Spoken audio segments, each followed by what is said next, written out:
All right, well, welcome everybody to this session.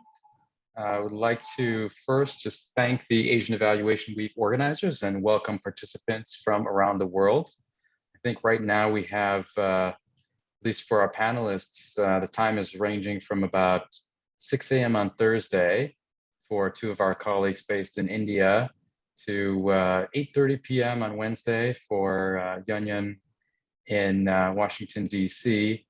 And for anyone who's joining somewhere in Europe, Africa, or the Middle East, it's somewhere in the middle of the night for you. So welcome. I'm glad you're here. So this panel, what is this panel? Remote Sensing for Transformational Evaluation, Lessons from the Digital Field. The key takeaway, just to give you the upshot right at the beginning, is that we're focusing on the specific application, several specific applications of remote sensing and geospatial analysis for making causal inferences. And this session is a little different from normal or traditional research sessions because our focus is on the practical considerations of doing the work, including key process steps, challenges, and resource considerations. A little bit of background before I introduce the panelists.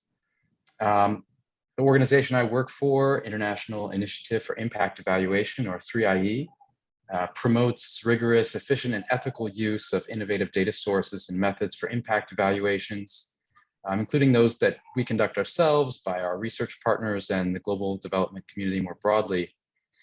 And at last year's Asian Evaluation Week, we held a panel session exploring various innovative approaches and data sources that enable data collection from afar. So that included remote surveys, call detail records, administrative data, social media, and remote sensing. And that session highlighted the tremendous potential of these sources, including the promise of conducting faster, cheaper, and in some cases more rigorous impact evaluations at larger scales and in harder to reach locations. It also highlighted some key limitations and challenges, including issues related to data, like bias issues, construct validity, ground truthing issues, transparency, ethics, including privacy, security, engagement with stakeholders and beneficiaries, and so forth. And it also raised questions about the resources and capacity needed to make effective use of big data in evaluation. So this session now builds on and continues that conversation from Asian Evaluation Week last year. But this year, we're focusing more specifically on one of those key types of big data, remote sensing. So a little bit of a background, what is remote sensing and why did we choose it? In short, remote sensing is acquiring information from a distance. And this refers specifically to sensors on satellites and drones. So this does not include mobile surveys or querying administrative databases or social media platforms or the like. So why remote sensing? In 2020, 3IE completed a systematic mapping exercise of measurement studies and impact evaluations using big data to study any of the 17 Sustainable Development Goals. And one of the key takeaways from that was that satellite data was used in over 80% of the impact evaluations we found and over 70% of the measurement studies. So that's a major source of big data for impact evaluation. So that's why we're focusing on that today, and we're digging a little bit deeper. So we're going to learn about some of the great work done by 3IE grantees using remote sensing in impact evaluation. In terms of logistics for the session, we have two 25-minute presentations, and then we will have about 25 minutes for discussion afterward. The first presentation by Dr. Yanyan Liu focuses on the evaluation of sustainable land management of a sustainable land management project in Ethiopia. And the second presentation will be jointly delivered by Dr. Srija Jaiswal and Aniket Navalkar. And that presentation focuses on an evaluation of the socioeconomic and environmental impacts of a major transportation infrastructure investment in Western India. So I'm in a moment going to hand over to Yanyan to deliver her presentation. But just before I do, a few words about Yanyan. Dr. Liu is a senior research fellow in the Markets, Trade, and Institutions Division at the International Food Policy Research Institute, or IFPRI. Her research has focused on program impact evaluation, microfinance, microinsurance, and economic transformation. She received a joint PhD in economics and agricultural economics from Michigan State University in 2006. And prior to joining IFPRI in 2009, she worked for RTI International and for the Development Research Group at the World Bank. Yanyan has conducted several impact evaluations with 3IE, including a recent study using big data to look at the impact of subway expansion on traffic congestion, air pollution, and housing prices in Beijing. Though today she will be sharing a very different evaluation that makes extensive use of remote sensing. So Yanyan, over to you. Hi, thank you, Doug, for a nice introduction. Let me share my screen.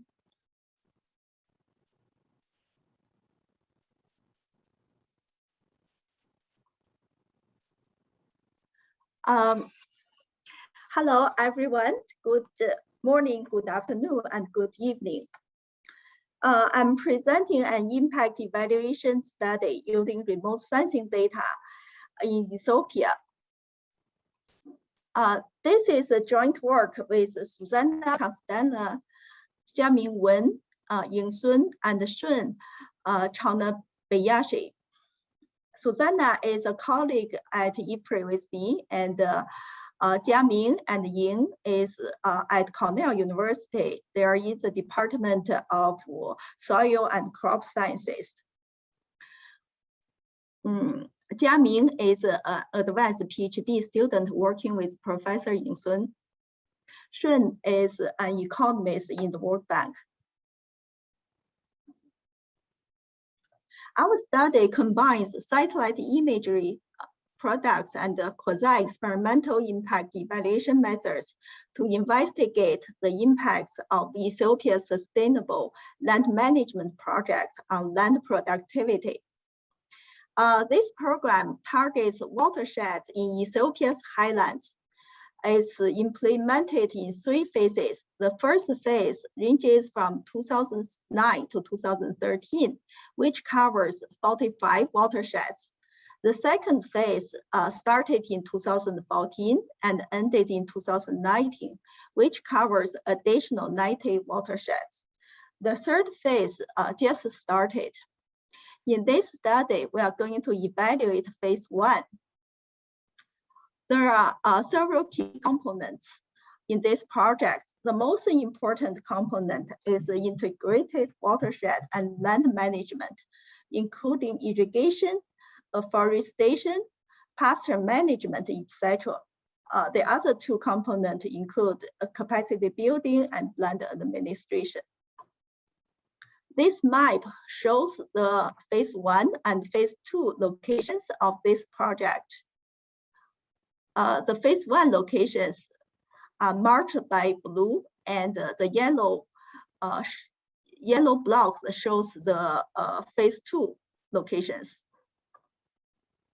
There are 3 key innovations of this study.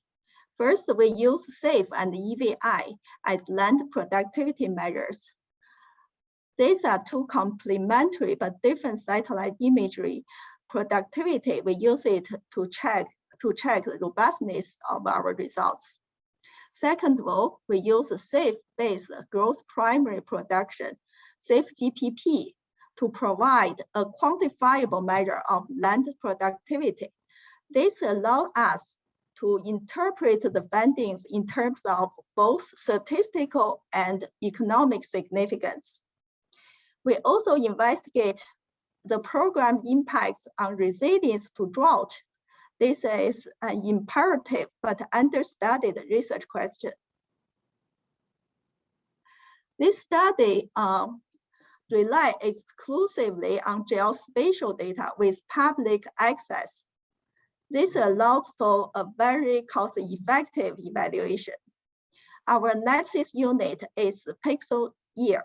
We focus on main crop season ranging from June to September of each year. The outcome variables include safe GPP and EVI. Both are measures of land productivity. Our key control variables include rainfall and temperature, elevation and soil quality, agroecological zones, and percentage area covered by crop and by rangeland. Our identification strategy is difference in differences plus pipeline design. So we use phase 2 locations as the control group to estimate program effects of phase 1 locations. This is because phase 1 and phase 2 were selected following similar criteria. So we expect they share similar geographic and ecological conditions. We use data from 2002 to 2015. The pre-intervention period ranges for for 9 years, from 2002 to 2009. We have intervention period from 2011 to 2015. We noticed that we cannot extend the intervention period to more recent years because this is restricted by our identification method pipeline design, because in the effective start year of phase 2 is 2016. So from 2016, we don't have control group. We also use event study analysis to test parallel trends assumption underlying our identification and to show dynamics of program effects. Our event study is modeled analysis is set up like this. Here, the dependent variable is EVI or safe GPP at pixel I in AEZD in the main crop season of year T. And these dummy variables indicate year T falls into event interval N. And the T is the treatment locations. X is set of control variables, including rainfall, temperature, and their interactions with key terrain and soil quality variables. Delta I is the pixel fixed effects, and the gamma DT is AEZ year fixed effects. Here, the parameter of interest is theta n, which captures the difference in outcome variable between the treatment and the control group in event year N. The results using EVI as dependent variable is shown in this graph. Here, the horizontal axis shows the years, and the data is plotted here, shows the difference in EVI between the treatment and control locations by year, after controlling fixed effects and confounding factors. And the vertical dashed line shows the start year of this program, phase 1. On the left-hand side, we can see we don't see a clear trend of those difference between the treatment and control group. However, on the right-hand side, we see that we probably are going to suggest the results probably suggest a positive effect of the program, right? We have like all of the difference is positive. And also it shows that the effect might be higher in the last 2 years. Here shows the event study result of safe GPP. We can see the similar pattern exists. On the left-hand side is flat, we don't see a clear trend. On the right-hand side, we see most of the difference are positive, and the last 2 years still we have a higher effect in later years, post the intervention period. So our main results are estimated using this DID model. Here, this one post indicates post-intervention period. T is still the treatment locations. So this is the other variables are same as the event study. Here, the parameter of interest is theta, which estimates the average effects of the program during the intervention period. To look at the drought buffering effect, we define a drought indicator. which is defined as large negative deviations from normal rainfall. That is, we define the rainfall z-score less than negative 1.5. This figure shows proportion of pixels under drought from 2002 to 2015, both the treatment group depicted in the solid line and for the control group, which is a dashed line. So we can see 2014 and 2015 are drought years in which almost 80% of the pixels suffer from a drought. And the pre-intervention period, 2009, is also a drought year. Here we interact this drought indicator K with post-intervention dummies and treatment dummies. And the parameter of interest is mu. Positive mu implies that the program improved resilience to drought. That is, the treatment locations would have higher land productivity than the control locations when suffering from drought during the intervention period. We find that this program has increased land productivity by 6.3% in drought-affected area. The increase is much lower at 2.1% in land productivity in no drought areas. This indicates a large drought buffering effects. We make two contributions. First, we provide the first empirical evidence on large effects on resilient to drought of sustainable land management projects. We also show the potential of combining remote sensing technologies with impact evaluation models to assess ecosystem restoration programs. So next I'll talk about the application. The first question is why did we use remote sensing data? That's because conventional impact evaluations relying on household surveys are not suitable for these ecosystem restoration programs. First of all, such programs often start before a baseline survey has been conducted. Second, program effects often materialize over many years, and conducting many surveys to capture dynamic program effects are very expensive. Also, it's quite difficult to include sufficient number of observations hit by natural disaster to examine resilience outcomes, because the natural disaster, the drought shock is relatively rare. So we need to increase the sample size, and as sample size increases, the survey cost will be much higher. And using remote sensing data help us to overcome some of the problems. First of all, the public available remote sensing data make impact evaluation very cost effective. Second of all, remote sensing data can date back many years before the intervention, which allows for exploration of pre-intervention trends. Third, the high spatial and temporal coverage of remote sensing data allow us to estimate dynamic program effects over a longer period. It also allows us to estimate resilience to negative shocks, which do not occur very frequently. Also, remote sensing also can provide an alternative to self-reported data, which are subject to non-classical measurement errors. And remote sensing also allows impact evaluation when on-ground data collection is difficult due to conditions such as conflicts of the current COVID pandemic. So how to process such a project?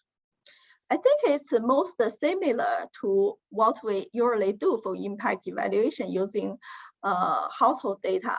So we first need to think about what are the outcome variables and what remote sensing data are needed to measure the outcome variables. Then we need to think about what would be the suitable identification methods to establish causality. And the third step is to merge the geospatial data sets with program locations. This is the key for this type of study. We need GPS coordinated map of program locations, and we need to select a Nexus Unit. In our case, it's pixel year. Usually in conventional impact evaluation, it's household year. The size of the pixels is determined by the spatial resolution of the dependent variable. In our case, we use two spatial. Our EVI has higher spatial resolution.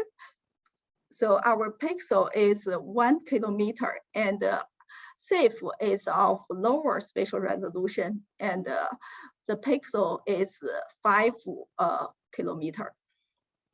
And then we need to merge remote sensing data sets at the analysis unit level. In our case, we merge data sets through a spatial join using the centroid coordinates of that pixel grid as reference points. So after this step, we can analyze the data the same as the conventional impact evaluation. In terms of key challenges, I have been working on impact evaluation projects since 2006 for over 15 years. And actually, this impact evaluation is one of the most efficient one. I would attribute it to our terrific research team with interdisciplinary expertise. So for this type of research, we need to know the program implementation details because that is key for identification strategy and data merging. And Shane spent a lot of time get this information to us and arranged a lot of meetings with the implementer of this program. Also, we need expertise in remote sensing and crop sciences. Jiaming and Ying are standing on the frontier of this research area, and they are very open-minded and provide valuable inputs to this study. Lastly, we need expertise in impact evaluation methods and empirical skills. My colleague Susanna is exceptionally intelligent and hardworking, and to which I'm very grateful for her inputs. And also, we know that remote sensing data are not free of measurement errors. So we need to use different remote sensing series for robustness check to support reliability of our results. In terms of resources, first of all, research team with interdisciplinary expertise and effective communication is key. And also we need high capacity computational support for analysis of large data, big data. Last but not least, donors support is very important. Sometimes donors tend to support impact evaluation of ongoing projects rather than projects that have ended. However, look at long-term project effects can help us better understand the benefits of the program. This is especially true for the ecosystem restoration projects in which the benefits are realized over many years. Also, it will help us understand the sustainability of program after active implementation period.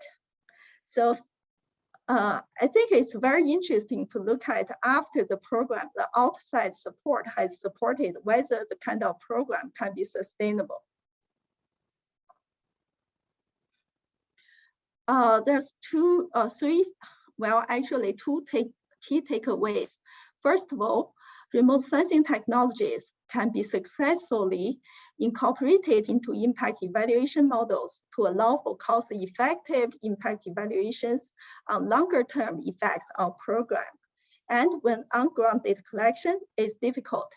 However, I want to address that remote sensing is not to place household service. Instead,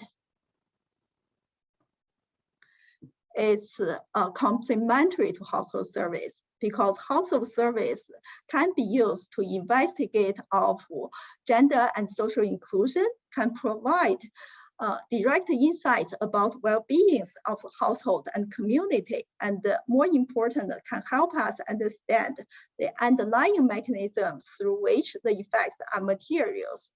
So remote sensing data is what we see from the sky, and we still need household survey data, the data on the ground, to understand what was actually happening. And so we conclude that impact evaluations relying on remote sensing should be complemented with on-ground, low-frequency household surveys. Thank you, that's all. I think I finished earlier.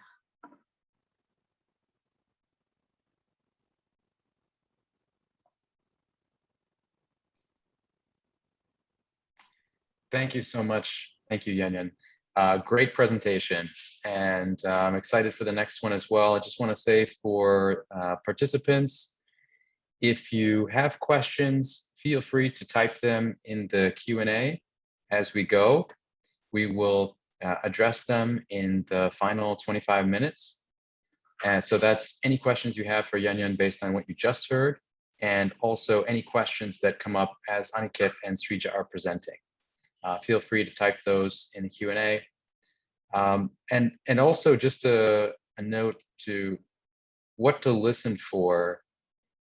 You heard in Yanyan's presentation a little bit about her motivation for using remote sensing, like why was it necessary in her study to use remote sensing as opposed to a household survey. So she talked about that value proposition aspect. She gave some background on her study design and the results. And then she talked about the key steps of the process, some of the challenges and resource considerations. So listen for those same 4 themes as Aniket and Srija are presenting as well, sort of the value proposition, key process steps, challenges, and resources. And if this is something that's of interest to you, either as an individual researcher or as part of an organization conducting research or funding research, think about what questions you have from a practical standpoint that you would like to ask the researchers at the end. Okay, so I will now just briefly introduce our next panelists for our next session or next presentation, which will be on socioeconomic and environmental impacts of the Konkan Railway. Dr. Srija Jaiswal is a senior economist at the MS Swaminathan Research Foundation in Chennai, where she supports and manages the climate change program area. Her research interests include equity and justice in climate policy, climate finance, applied microeconomics, and impact evaluation of environment policies.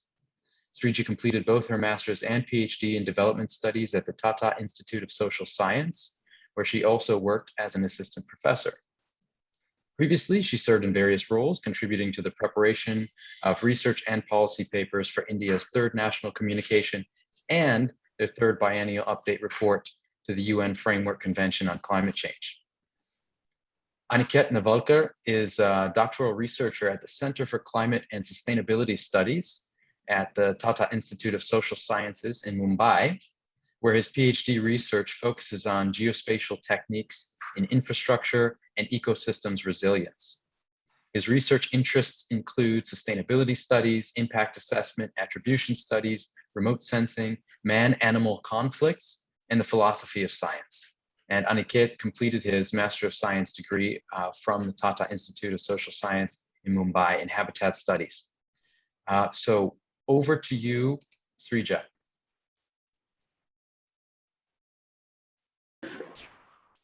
Aniket, if you could. Yes. Yeah. Is the presentation visible? Yes. Yeah, thank you. Could you go on to the first slide? Yeah. So I'll begin with giving you a brief overview of our study, and I'll summarize the results, whereas Aniket will take over and speak about the practical challenges of using remote sensing data in our study, as well as he'll guide you through the process of using remote sensing data. So we carried out an impact evaluation of the Konkan Railway. So our guiding question, So mega infrastructure projects in India as well as elsewhere have quoted significant controversy, especially controversy in terms of pitting environmental concerns environmental concerns against development concerns. And there has been a lot of polarized debates around in large infrastructure projects, especially when they are planned in sensitive ecological zones. One such infrastructure project was the Konkan Railway. Konkan Railway was built through the Western Ghats. The Western Ghats is a global biodiversity hotspot in the western region of India. And it is a 760-kilometer long railway line passing through the 3 states in India. It is one of the biggest infrastructure projects built of independent India. And it was identified as a contested space of environment versus development in one of the reports for the preservation of environment, preservation of Western Ghats, which was commissioned by the government of India. This was a rationale of choosing to do an impact evaluation of the Konkan Railway. We wanted to see what has been the socio-economic and environmental impact of the Konkan Railway. Next slide, please. So what did we specifically want to know? We wanted to know what has the Konkan Railway done for the population, how has it changed the demographic composition around the railway station and the villages around the railway station, and what has it done to the workforce composition? And what has it done to the land use change around the villages around the railway station? Specifically, we also wanted to know what has happened to the land use change and environment around the Konkan Railway track, as well as in the villages around the railway station. When the Konkan Railway was proposed, there was controversy regarding the damage it would cause to the environment in the Western Ghats. Therefore, we wanted to see how the line has affected the environment in the region. Next slide, please. So our methodology was to use a quasi-experimental research design using a difference in difference methodology. So we had for our unit of analysis, we had villages. Sorry, just to rewind a little bit. So we use census data in conjunction as well as remote sensing data for assessing the demographic changes and sectoral composition of the workforce. We use census data, whereas for assessing the land use changes, we use census data as well as satellite data. Our unit of analysis for the sectoral changes in workforce as well as population changes was villages. For land use changes, it was villages as well as 4x4 kilometer boxes which we drew around the railway track. So here we have a visual description of how we defined our treatment region. So on the left side, you see the Konkan railway track. And in the census data, from the census data, we had villages as a unit of treatment. So we drew, treatment region was villages within the radius of 10 kilometers around the railway station. Whereas for the satellite data, we, as you see in the image, we drew boxes of 4x4 kilometers around the railway track. And there were around 300 boxes of 4x4 kilometers on the railway track. And as a control group, we drew similarly 300 boxes of 4x4 kilometers, 10 kilometers away from the railway track, then again 20 kilometers away and 30 kilometers away. And then we carried out a difference in difference analysis with the treatment and control groups. Moving on to the next slide. So the data sources, as I mentioned, was the Census of India, as well as the satellite images. And in order to control for a number of locational factors, such as the distance of the village from the railway station, from the highway or from the coast and elevation, we used digital elevation models as well as GIS techniques in order to control for the distance the village from the highway and the coast. And so the rationale for using remotely sensed data was, especially for the land use change, was that the census data is based on the village records, which are not generally up to date. And the remotely sensed data is available at a greater frequency, allowing us to assess change over time. Moreover, around the railway track and stations, the land may not belong to the Indian Railways, and it might not get recorded in the village land records. Moreover, the Konkan Railway had acquired land for double tracking of the for making a double track, but it eventually built only a single track. Remotely sensed data also provides a cost-effective and accurate method for a large study areas such as ours. Next slide. So what did we find out? So between 1990, just to give you a brief background of the Konkan Railway region. So the Konkan Railway passes through the eponymous region called Konkan. So the Konkan region is known for its out-migration of male workers. And it has historically had a high female to male sex ratio. That is, the number of females per 1,000 males has always been higher than the rest of India. And so what we found was the female to male sex ratio had actually gone up around the villages around the railway station, and so had the population. As on the other hand, the number of male main workers, that is the number of workers who work who work more for more than 6 months a year, that had gone down. So that sort of indicated that the male migration from the region had in fact actually increased. So the Konkan Railway was actually sort of fueling more out migration instead of getting more employment into the region. When the Konkan Railway was proposed, it was assumed that it would bring in more employment by generating more industries to come into the region. However, as the industrial development in the region did not pick up, we actually saw more out migration taking place.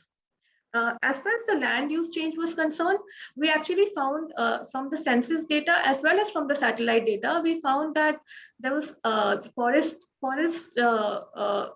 land use showed no significant change, whereas the agricultural land use had declined, which we attributed to the increase in non-farm activities around the railway station as well as around the railway track. There was no change in water bodies, whereas the amount of open space, that is open space, which are also included in our case, built up land, had gone up, which was again due to activities around the railway station. Moving on. So the result that there was no change in forest cover was a significant result for us, given the controversy I spoke about earlier, that the Konkan Railway had generated controversy around its environmental damage. Though we cannot say conclusively that there has been no environmental damage, because we have to see other indicators of environmental damage such as habitat fragmentation. But on the parameter of land use change, that is forest land being converted into non-forest land, we found that the forest area had shown no significant change. That was one of the most important results of our study. Now, in the next half of the presentation, Aniket would guide you through the challenges and of using remote sensing data and the opportunities which arises through it. Over to you, Aniket.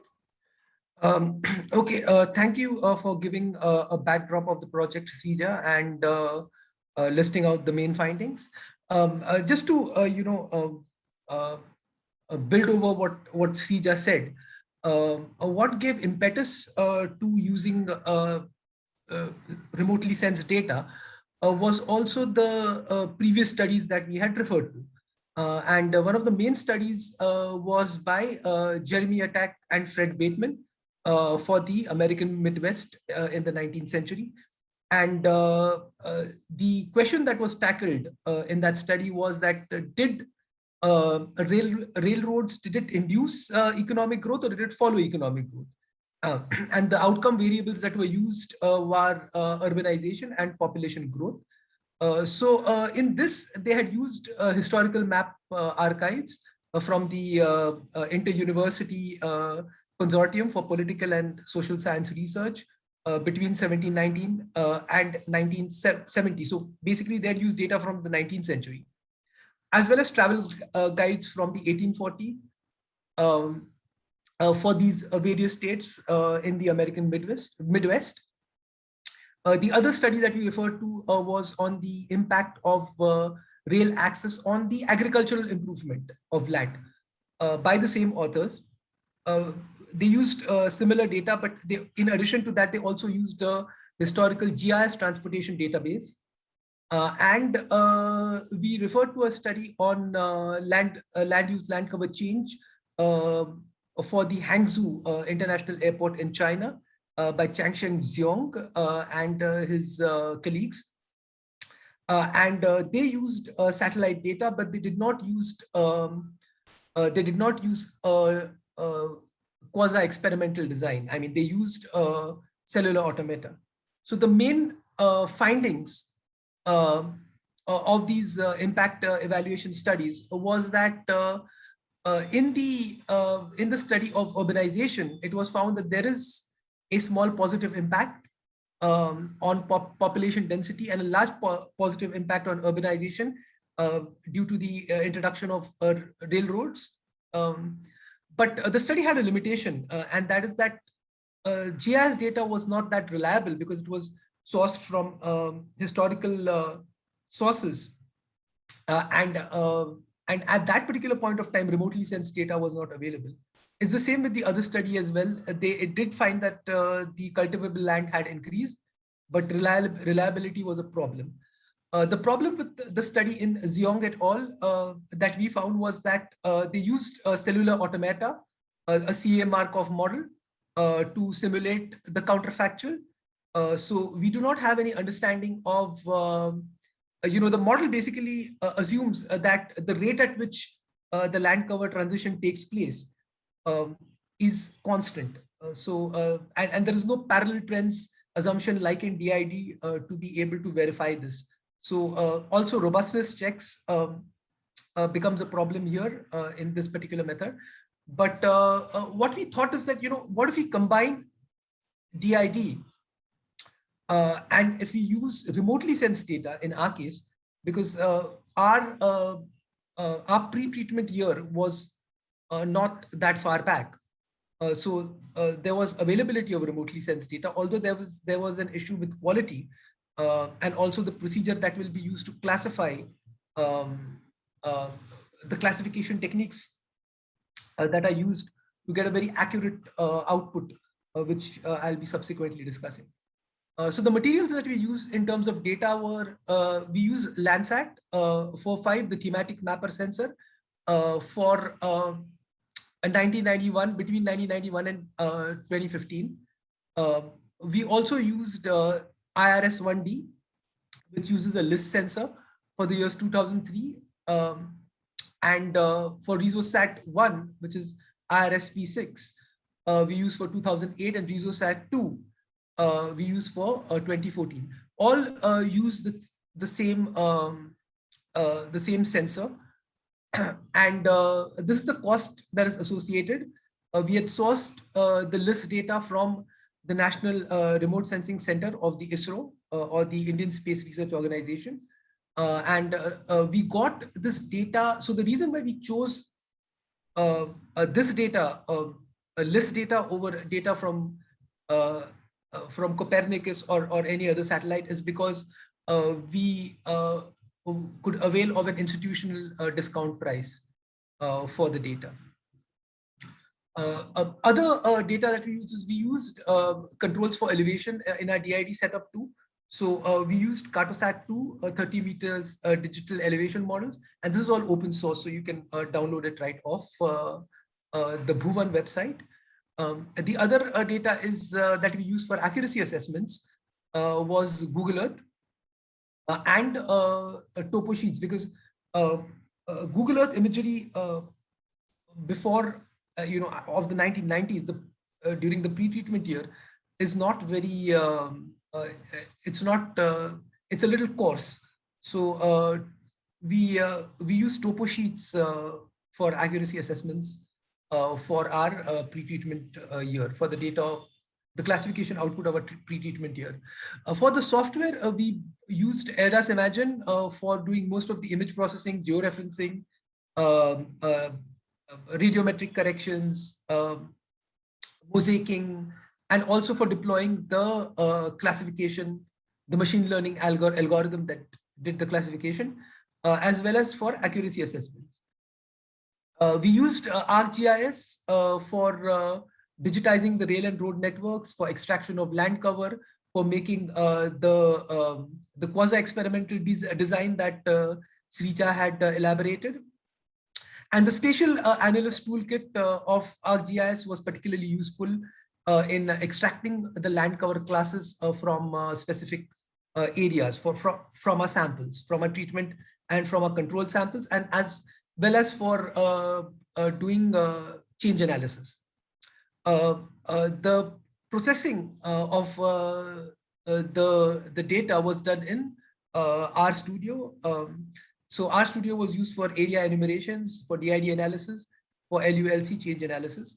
And all the software was hosted on a workstation with an 8-core processor with 32 MB of RAM and a 2 terabyte hard drive. So the outcome variables for DID were basically, we did the analysis at level 1. We wanted to go into level 2, but we faced many issues because the expanse of our study area is approximately 57,000 to 58,000 square kilometers.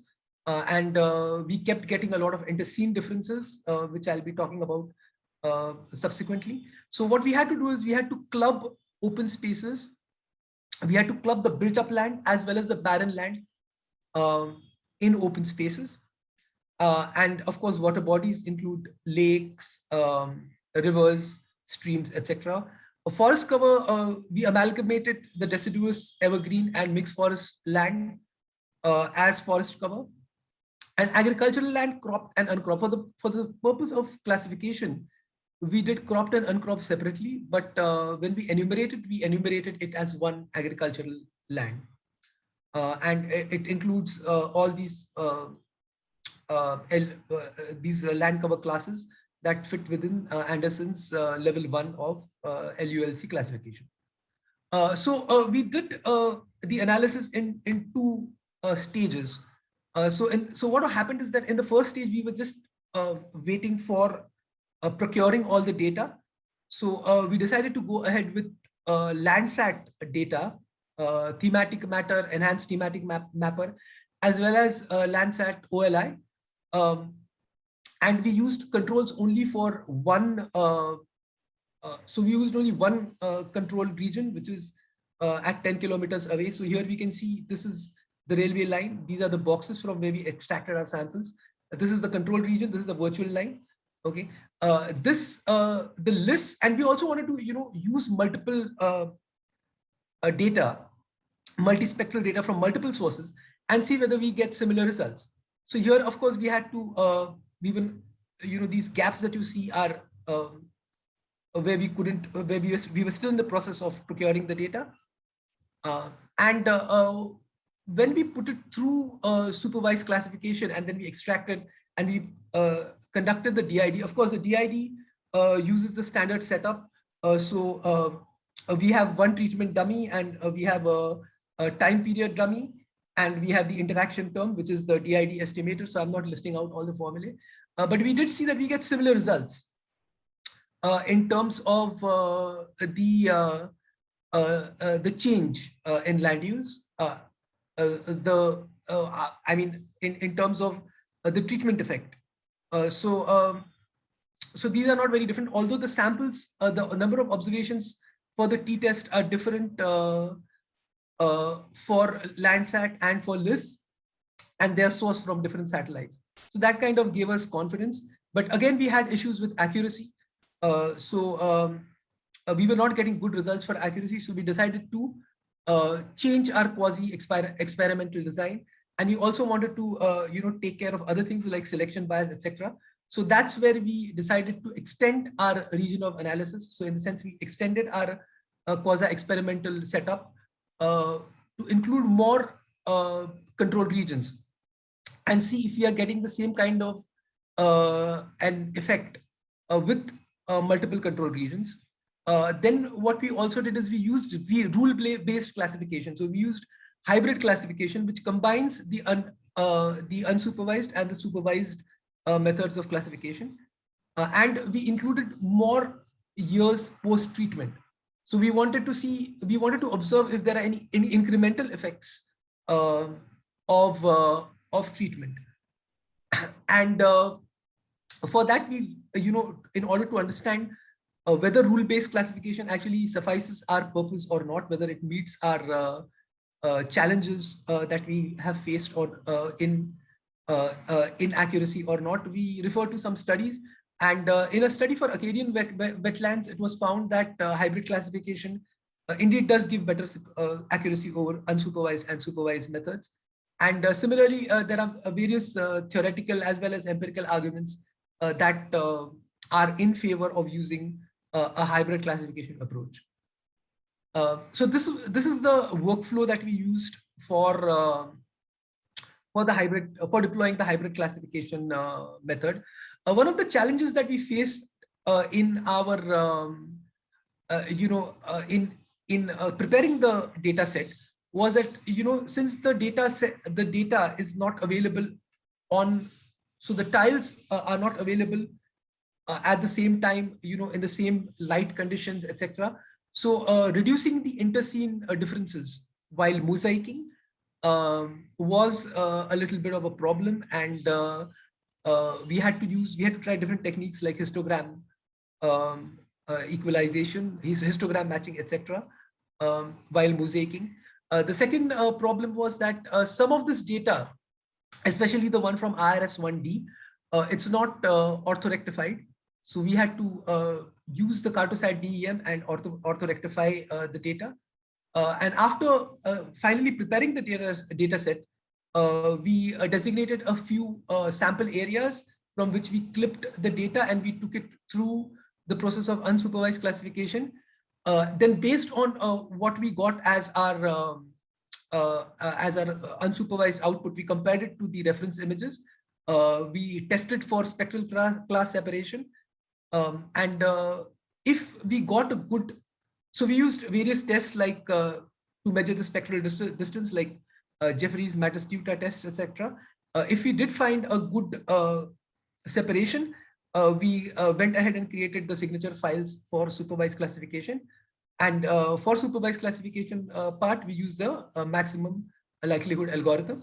The classified LULC outputs were then put through accuracy assessment tests. For which we use the standard confusion matrix along with the kappa tests or the CARD statistics. And we did find that, for two data sets, I'm just demonstrating the results, we did find a change in the accuracy from supervised to hybrid when we changed the method. So we did see that there's a quantum jump, especially for the 1991 data set, which is a slightly older 30 meters data set from the Landsat thematic mapper, because we couldn't find LIS. We have LIS1, but LIS1 has a very coarse resolution, so we decided not to use LIS1. We did see that open spaces, the kappa statistics show that the accuracy has improved. Even the overall classification accuracy had increased. It's the same with the 2014 data set. So one sense that we are getting is for older data sets, rule-based classification methods can definitely yield better accuracy. Post-classification analysis, again, here we imported the outputs into the ArcGIS environment, used spatial analysis. Then we imported the outputs from the spatial analysis into the R environment. We carried out the baseline tabulations of the DID estimations with and without elevations. So the elevations were extracted as median elevations from the boxes using the Cartosat DEM. And we created the LULC tables for each year. And again, we imported those tables to merge with the maps. So for change detection, we used a certain algorithm where we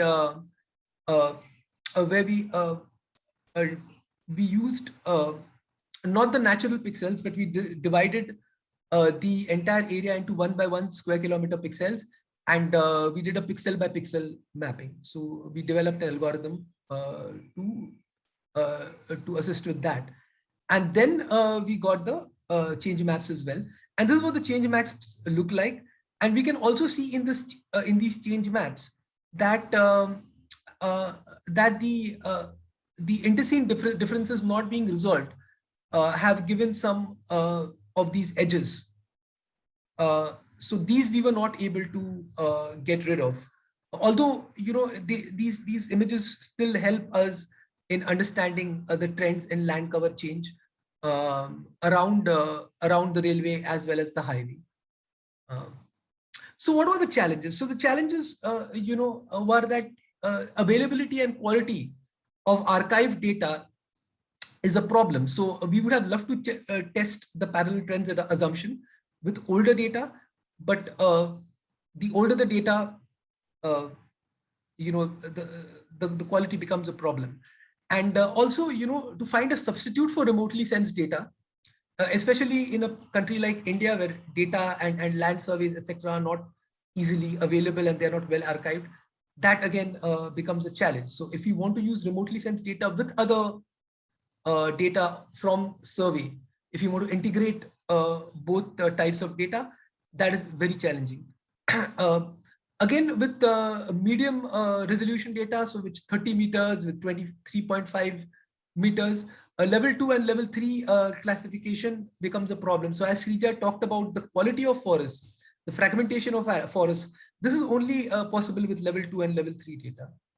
The challenges increase when your area of coverage is large. So for a smaller area, you can still do a level 2 classification with only a few scenes from medium resolution data. And so level 1 accuracy issues, again, with cropped and uncropped, they persist.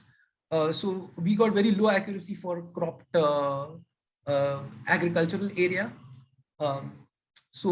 Hybrid classification, we were not sufficiently able to improve. On the accuracy, although the overall accuracy improved, especially with open spaces, cropped agricultural area, we were not able to sufficiently improve our accuracy. So we'll, you know, there have to be other techniques that need to be incorporated, like ground truthing, etc.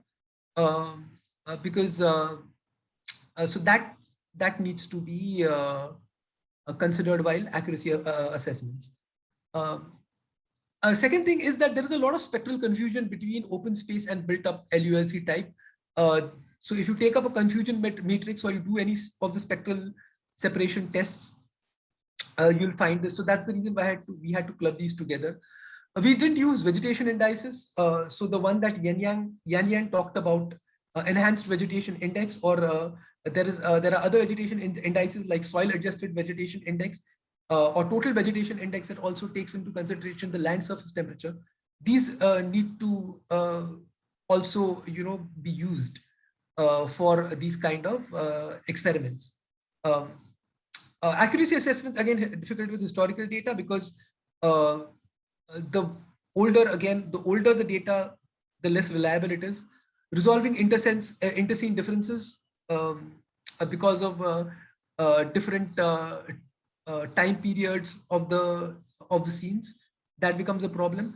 And the second question is, you know, what images to use. I mean, when you're doing a multi-temporal analysis, we are doing a multi-temporal analysis across resolutions as well. So the spectral resolution that was available back then is different from what's available now.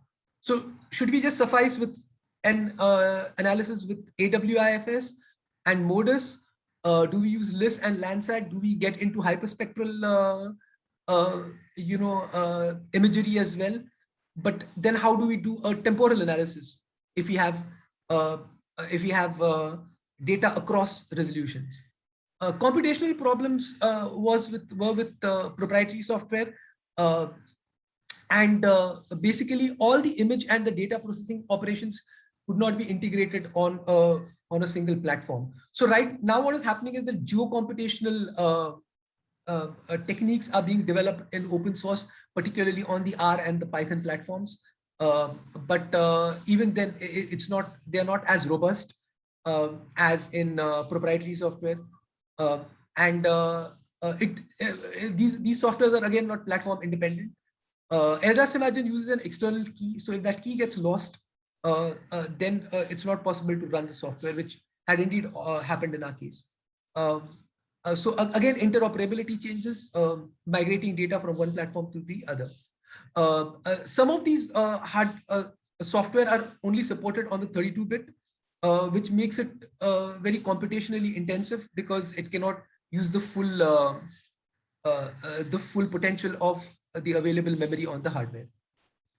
So what are the possibilities of overcoming limitations? Again, open source GIS software is more integrable, it's more interoperable with programming platforms like R and Python. As far as so we did an overall study, but I believe that micro level studies on impact evaluation also need to be done. So we need to do studies at the level of village or districts and see what's going on in terms of land use change at that particular level. And for that, we need to use high resolution satellite data. More ground truthing studies are again required for better accuracy assessments. But then the problem here is when you have such a huge area, there are manpower considerations for doing accuracy assessments. So we had also purchased GPS for the purpose of accuracy assessments, but the problem was with manpower really. And then of course, level 2 data, using level 2 data and vegetation indices, it's desirable for impact evaluation. For historical data, there are emerging techniques in machine learning and deep learning tools, which will help in a more accurate reconstruction of historical land cover. So these need to be studied and these need to be developed further. The key takeaways of this entire endeavor in terms of using remotely sensed data is that definitely remotely sensed data reduces the uncertainty in impact assessment outcomes. There is no doubt about it. But the key to this, to use remotely sensed data effectively, especially over a larger area, is that you need to use good image processing technology. And the one that I found on the Erdas Imagine platform is unfortunately not sufficient. There are more advanced softwares also, but obviously they're more expensive. The use of reliable reference data, Google Earth images, topo sheets, is very important to put remotely sensed data to an efficient use. Ground truthing improves the quality and efficiency of procedures that use remotely sensed data. And unfortunately, we were not able to use ground truthing in this endeavor. And newer techniques in machine learning and deep learning can help enhance the quality of historical data. So these are our learnings with using big data, with especially remotely sensed data for our project on the environmental impact of Konkan Railway. Thank you for your time, and thank you for giving us this opportunity to present our work. Thank you very much.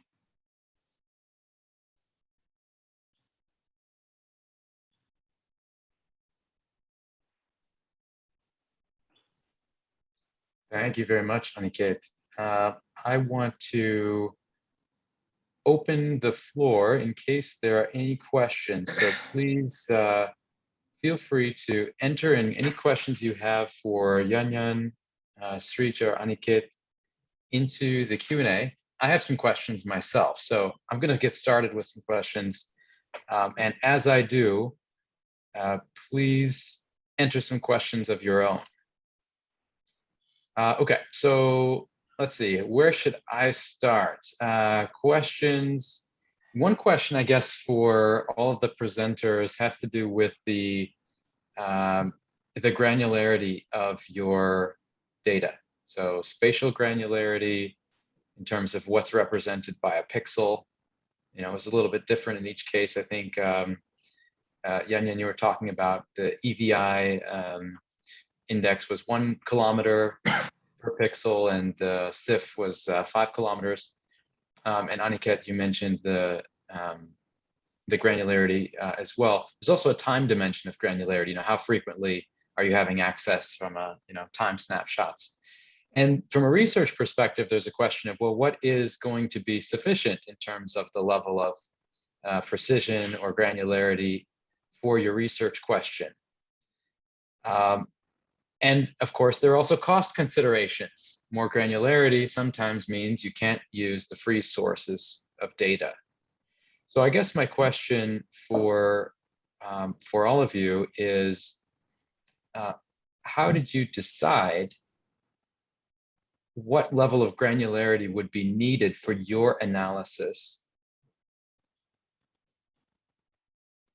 And then maybe a side question to that is, given that some of the high granularity data is paid, did you have to decide that and figure that out in advance of submitting a research proposal to get funded? So maybe can you talk through some of the considerations related to granularity and the cost for accessing data sources? Maybe I'll let you volunteer to see who wants to go first on that one.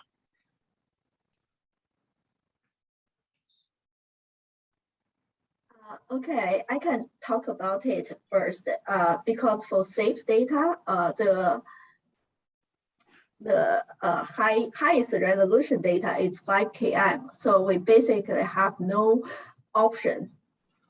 And for EVI data, 1 km is, we have open access of EVI at 1 km resolution, because this project is target watersheds. So we think that resolution is good enough.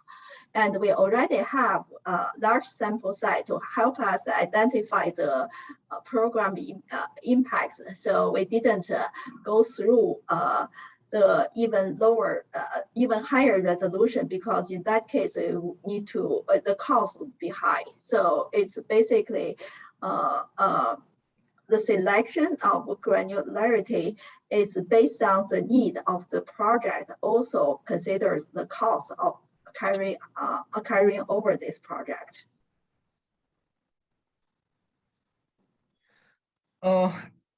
In our case, you know, we had to measure the impact after 1999.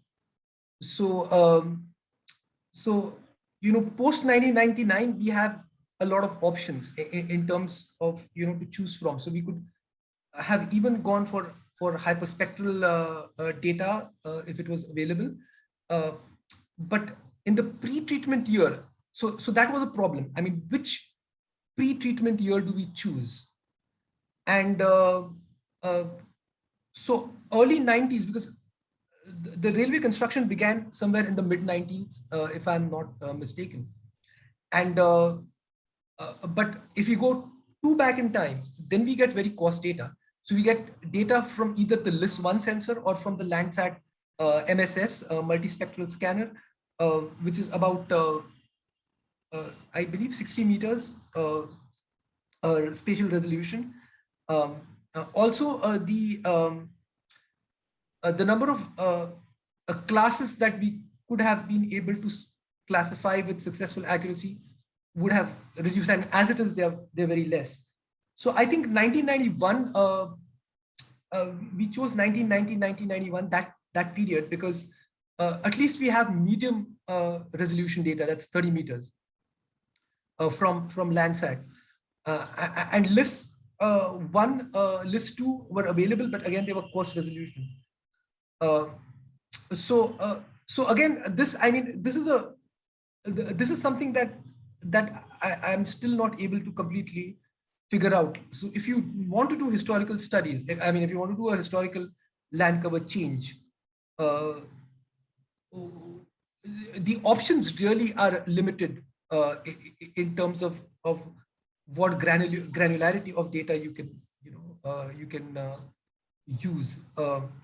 Now, at this point of time, because you have hyperspectral, you've got your wide sensors like your MODIS or your AVHRR, as well as, so that gives a more spectral resolution. So these are inversely related.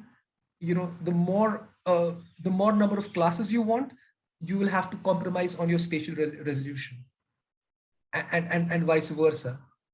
And the only way to bridge that gap is use hyperspectral data, which is not historically available.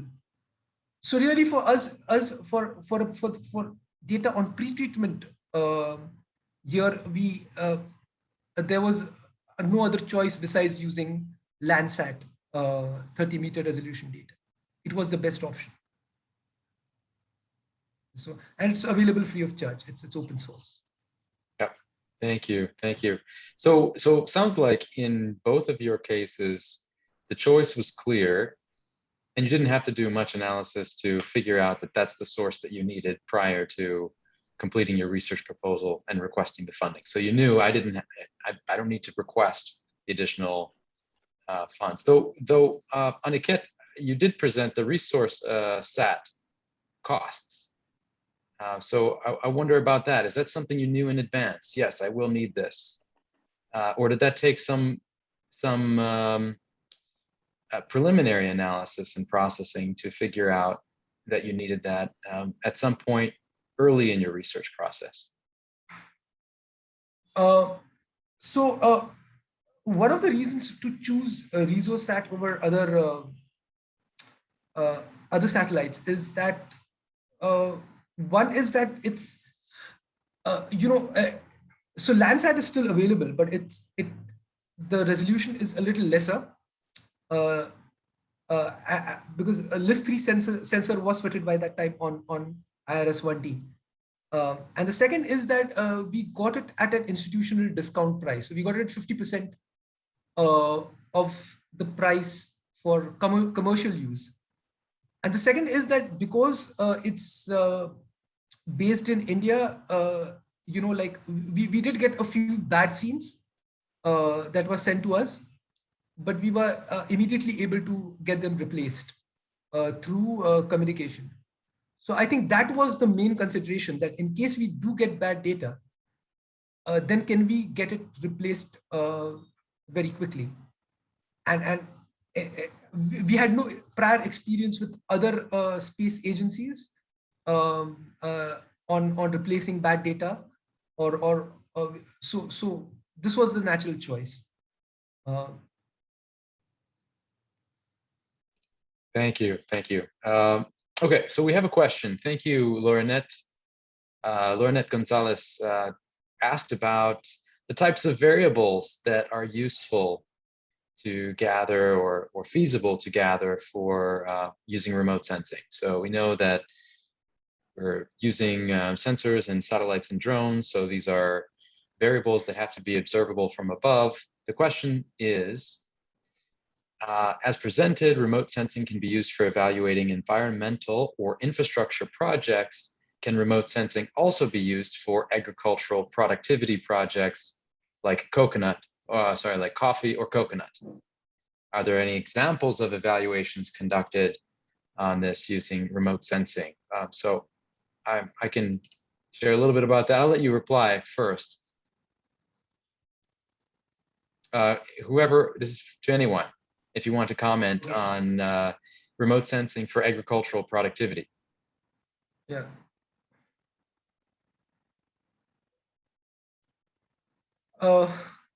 Yeah, can I take that? So yeah, go ahead. Yeah, I believe it's being used a lot. One study that I have referred to is by Lobel on the agricultural productivity of wheat. So he has used modest data, and he's been able to compute the yield and also predict the yield of wheat and other crops. And he has done these studies for Africa as well as for the Indo-Gangetic plains. So that's one study that I have come across. It's by Lobel. I don't recollect all the entire, the full name of the author, but yes. Yeah, thank you for sharing that. And just to respond, yes, agricultural productivity is really an important application of remote sensing data. And various kinds of indices have been used to try to look at productivity of fields. And researchers actually appreciate remote sensing as an alternative to, say, crop cuts, because of the resource intensive nature of actually gathering that, and also the recall of farmers talking about their yield of various types of crops. So yes, big application for agricultural productivity, though there are variations depending on the type of crop. So if it's coconuts coming from coconut palms, maybe a little bit harder to observe that from above. Coffee, not as sure about that. Whereas other kinds of crops like wheat, it's much easier to see in an open field what's happening with the crop, if there's damage, if there's bare soil. So imagining a straight line above from the crop and what's going to be visible from that vantage point is a good clue. There's other research showing that deforestation is another important variable studied with remote sensing, but forest degradation is harder because you're having loss of vegetation, but you can't necessarily see all of the loss at the lower level because of tree cover. So it's harder. It's a little bit harder from that perspective. Let me stop there. Yanyan. I want to invite my co-author, Jiaming Wen, to respond to this question, because he and Yingzi had been working on this topic from another direction through SAFE instead of vegetation indexes. Excellent. Yeah, please. I would love to learn more about this. So do we need to give microphone access? Hello? Yeah. Yes, we can hear you. Yeah, okay, great. Yeah, so our group actually working on satellite SAFE product, which has been used in this Yanyan's project. And in the recent decade, SAFE has been evolved as a very good proxy for photosynthesis and for crop yield estimation. So there are a bunch of studies that is using SAFE to measure crop productivity and crop yield. And our group also did a lot of analysis for crop yield estimation for US Corn Belt and Ethiopia and India. Yeah, so I think does it answer the question? And what else? Yeah, it would be helpful because SAFE is a very new series. So it would be helpful if you could explain the advantage of using SAFE versus vegetation indexes. Jiaming, could you explain that a little bit more? Yeah, sure. So SAFE is actually quite different from the conventional vegetation index like NDVI or EVI, because those are purely grainness based. That is, those indices are measuring how green the plant is. But SAFE is a little bit different because SAFE is involved with the core mechanism of photosynthesis.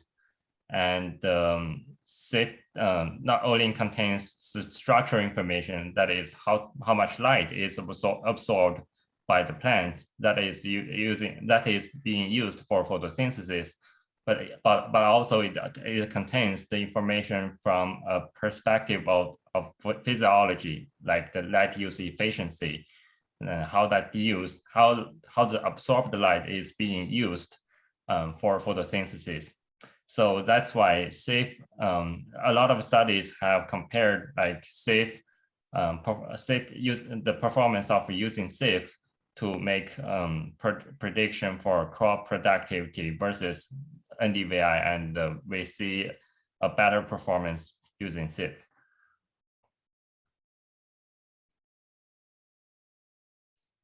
Great, thank you. Thank you so much. That's very helpful and fascinating to learn about, and also very exciting that there's always new advances. And then I guess that's a takeaway for everybody who's attending, is that the advances are happening very rapidly in this space. Measurement studies to validate different kinds of measures using remote sensing are coming out all the time.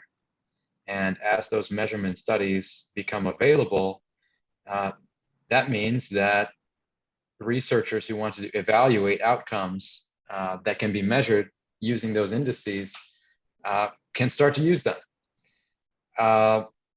So really, it's just a question of trying to keep up to date with the literature and the measurement studies, and keeping up with how people are making use of those, like this team. So I guess that's a segue into my next question, since I don't see any more coming in the Q&A here. And that relates to a question of construct validity. So how do you know you're measuring what you want to measure or what you think you're measuring? We're obviously constrained to some extent by what we can observe from remote sensing, whether it's EVI or SIF. In some cases, we're hoping, and we should find, that there are validation studies that would show, yes, in fact, when we do compare the spectral image or the visual, these pixels, the signature, to a gold standard of something that was on the ground, we see that there is high correlation, and that we can predict with high accuracy the actual on-the-ground reality with the spectral image. So it's very helpful when there are validation studies showing that. But there also can be variations across geography or in different microenvironments. So the way that these signatures apply, I'm less familiar with SIF, so maybe it's less of an issue. But for EVI and some other uses of remote sensing, what looks like one thing in one part of the world or in one region might actually not signify that same thing, or to the same extent, somewhere else. And so it raises this question of, well, can I use this remote sensing data source and just conclude or infer that this is the variable, I'm measuring it accurately? Or do you need to do additional ground truthing? And Aniket was mentioning this, ground truthing costs can be high. So I guess the question to the panelists is about ground truthing and additional validation of your measure. What are the things that you're keeping in mind to decide when you feel confident enough, or what makes you feel confident enough to use a remotely sensed source for your variable of interest?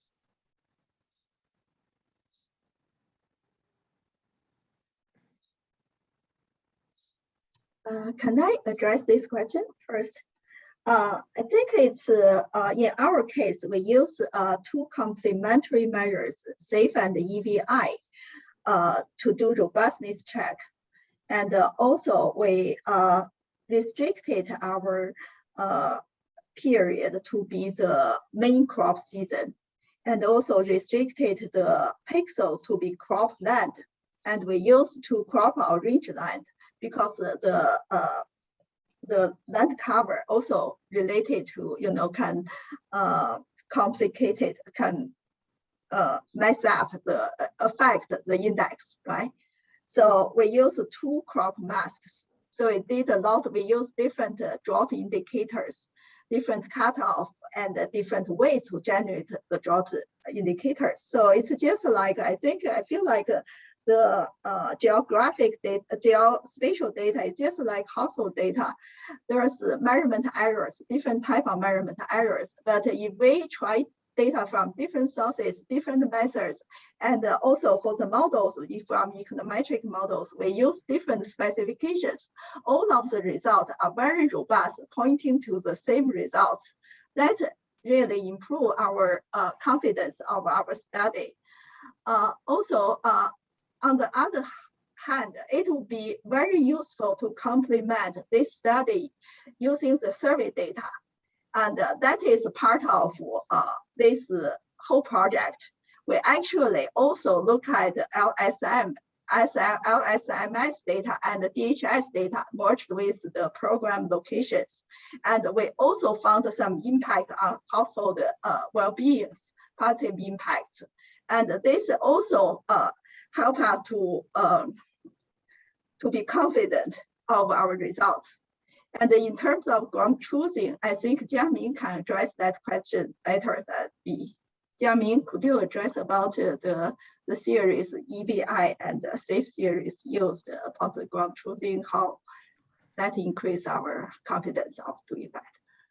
Yes, sure. So yeah, that's a really great question. I think we should always be cautious about what we observed from remote sensing satellites. And indeed, I think,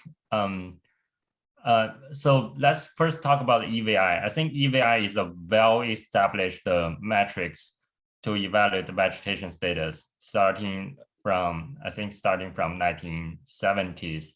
And currently in the past of several decades, people have already used that for vegetation status evaluation for a really long time. And the SAFE is kind of new and starting from the recent decade. And we also start to set up towers across the world and try to validate our SAFE retrievals from the satellite, make sure we are measuring, we are observing what we want to measure. And I also agree with Yan. I think the survey data is absolutely necessary. And I think the survey data and the satellite data are always complementary, and we shouldn't use satellite data to replace survey data. Because survey data can still provide reliable underestimate and to validate our results with remote sensing data. That's all. Thank you so much. Very helpful. I fear we're running short of time. We have just 3 minutes left. I'm wondering, I think Aniket, you were preparing to reply. Will you be able to do it within 1 minute? Yeah, so the concern is very real as far as, but fortunately we have metrics like kappa statistics that help determine how close is your classified output to the actual data on the ground. But the problem again here is with the reference images. And ground truthing is the best. There's no substitute to ground truthing. But the problem is, how do you do it? You can't possibly do it for historical data.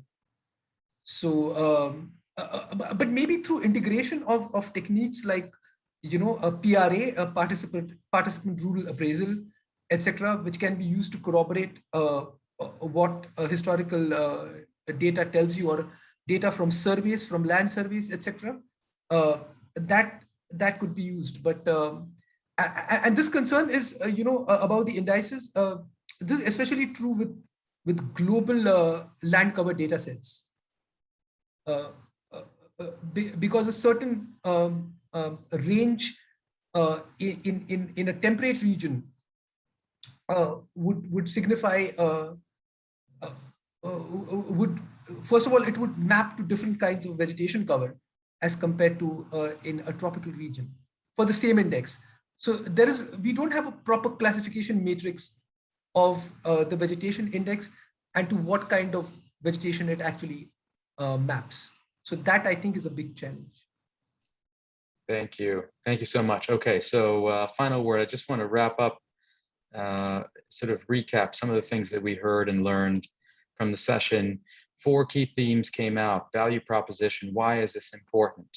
Why is it useful to have remote sensing and impact evaluation? In both cases, really the study would not have been possible without using remote sensing. In the Ethiopia example, Yanyan explained that they would not have been able to, there was no household survey as a baseline. Just it wasn't there. There wasn't enough scale in household surveys to make that feasible. In India, Aniket and Srija were talking about it, using the remote sensing data source was the only way to get sufficiently recent and frequent data on land use and other variables. And in some cases, there were measurement issues with the existing administrative data on the ground.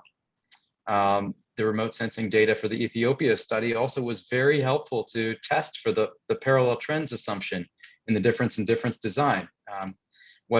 Wasn't the case in Ethiopia, but that's a very valuable contribution if you're familiar with that design. So overall, the applications added feasibility, cost effectiveness, scale, and accuracy in these cases. Key process details that the presenters highlighted included identifying the specific data needed to measure the outcome variables, and then thinking about what's the identification strategy. So this is the bread and butter of impact evaluation in general. But the additional importance of considering the unit of analysis and the unit of granularity dependent upon the spatial resolution of a dependent variable. More intensive data processing steps to consider: image correction, georeferencing, merging, lots to think through there and to make sure you get right. That has to be done very carefully. You saw the detailed flow chart that Aniket and Srija were sharing. And there's a critical role of machine learning with supervised classification to help get this done as well. Additional steps related to validating the work for these reasons.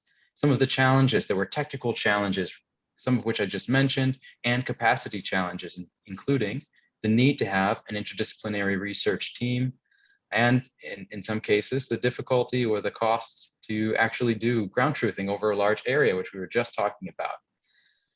From a resource perspective, again, interdisciplinary teams critical for this. The need to have high capacity computational support, whether that's your actual machinery, the processors in a high-end computer with robust memory, or access to cloud services like Amazon Web Services to analyze big data, and the financial costs. In some cases, the cost of proprietary remote sensing software, travel costs for ground truthing, donor support to fund the work in any case. But all in all, key takeaways: high value, and this is getting easier, more accessible, more useful, and more widely used in evaluation all the time. So there's a lot to learn, but there's also a very active and enthusiastic community working on remote sensing and geospatial analysis to make it more accessible. So there's a lot there, and one place where you can access some resources and a growing set of tutorials is on the Geo4Dev website. It's www.geo4.dev/training. There's a training page, and there are more resources coming up on that all the time. Many other sources as well. So anyway, thank you all very much. Thank you to the panelists, Aniket, Yanyan, Srija. Excellent session. Thank you to the participants.